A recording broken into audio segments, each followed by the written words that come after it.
इस आर्टिकल में हम लोग पढ़ेंगे आर्टिकल 20 के बारे में। हम लोग जानेंगे आर्टिकल 20 क्या बोलता है, और ये आता है आपका फंडामेंटल राइट्स के अंदर, ठीक है।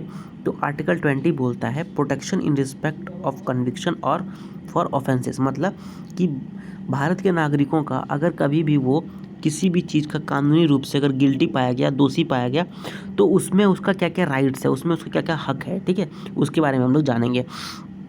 तो इसमें बोला गया है कि कोई भी पर्सन जो भी किसी भी कानून तोड़ने के लिए अगर जिम्मेदार है या दोषी है, तो उसको उतना ही सज़ा मिल सकता है जो सज़ा उसको उस समय की कानून के हिसाब से था, उस समय के प्रावधान के हिसाब से था। मान लेते हैं कि एक आदमी ए जो कि 1999 में एक गुनाह किया, मतलब चोरी कर लिया, ठीक है। अब चोरी का उस समय था 5 साल उम्र कैद प्लस 50,000 रुपया जुर्माना, ठीक है, उस समय के कानून के हिसाब से। लेकिन 2005 में कानून को चेंज करके 10 साल उम्र कैद और 1 लाख रुपया जुर्माना रख दिया गया, ठीक है, डबल कर दिया गया। अब 99 में वो आदमी चोरी किया है और उसको जो है अब दोषी सिद्ध करने में लग गया 10 साल। 2010 में वो भैया दोषी सिद्ध हो गए कि हाँ यही आदमी चोरी किया था, ठीक है। अब उसको सज़ा जो मिलेगी वो नया वाला कानून के हिसाब से नहीं, जो उस समय कानून था 1999 में जो कानून था उसी समय के हिसाब से, मतलब कि 5 साल उम्र कैद प्लस 50,000 रुपया जुर्माना उसको मिलेगा, ठीक है।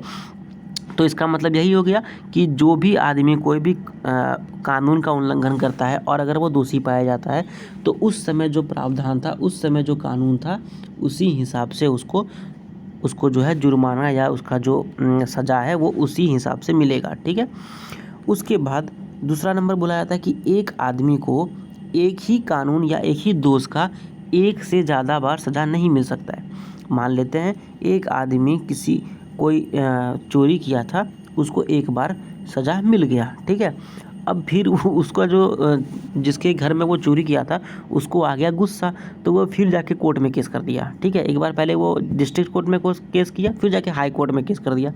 तो इसका मतलब ये नहीं कि अब हाई कोर्ट उसको अलग से सज़ा देगी, ऐसा नहीं।